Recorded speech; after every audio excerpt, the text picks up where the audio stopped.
1951 में जब मात्र 7.5% हिमाचल के लोग साक्षर थे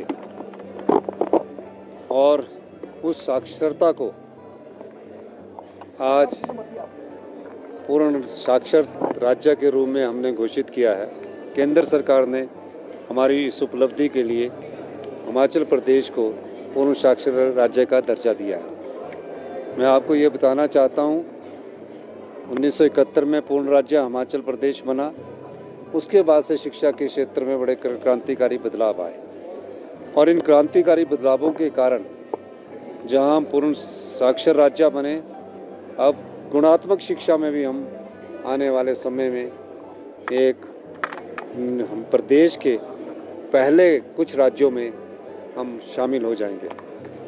हमारा दृष्टिकोण ये है कि जो भी साक्षरता की दर हमारी बनी है उसमें क्वालिटी को इम्प्रूव किया जाए और हम इस दिशा में आगे बढ़ रहे हैं। हमने कई शिक्षा विभाग में परिवर्तन किए हैं और उसमें स्कूल एजुकेशन एक बोर्ड बनाया है।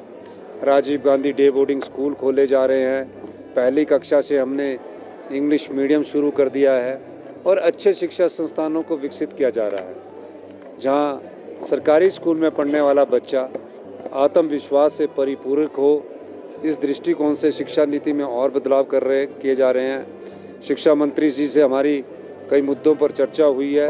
आने वाले समय में शिक्षा के क्षेत्र में और बदलाव देखेंगे और आने वाले समय में हमारे जो सरकारी क्षेत्र के स्कूल है उसमें हम CBSE बोर्ड को भी लागू करेंगे और एजुकेशन बोर्ड को भी, दोनों बोर्डों के साथ एक समावेश बनाकर क्वालिटी एजुकेशन पर ध्यान देंगे। राष्ट्रीय आपदा का तो प्रस्ताव भारतीय जनता पार्टी की सरकार ने भी वहाँ पास किया। अब प्रधानमंत्री जी ने आकर पूरा वो सर्वे करेंगे। सर्वे के बाद हमारी उनके साथ कल प्रेजेंटेशन है।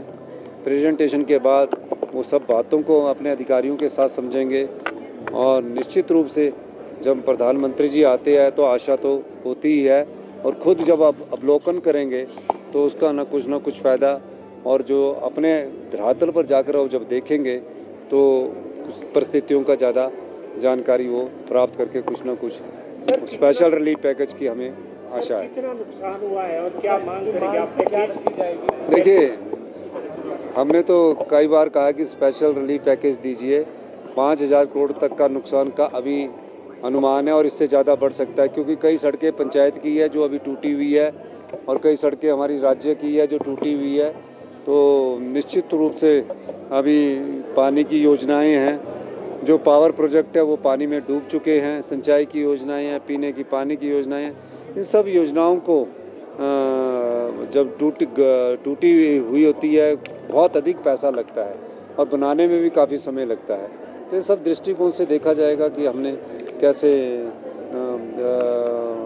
जो भी मांग उनकी केंद्रीय टीम आके निरीक्षण भी करेगी और जो केंद्र की राज्य सरकार की मांग होगी उस पर कितना गंभीरता से विचार करें। राइडर थोड़ा सा उसमें क्लैरिफिकेशन करनी है कि किसी भी कर्मचारी का कोई जो पे में सोच रहे थे कि 8,000 की कटिंग हो जाएगी, 10,000 की होगी, ऐसे किसी भी प्रकार की कटिंग होगी उसको अमेंडमेंट किया जाएगा और भविष्य में जो भी कर्मचारी लगेंगे उन्हें एडिशनल इंक्रीमेंट नहीं दिया जाएगा। जो दे दिया गया है उसको वापस नहीं लिया जाएगा।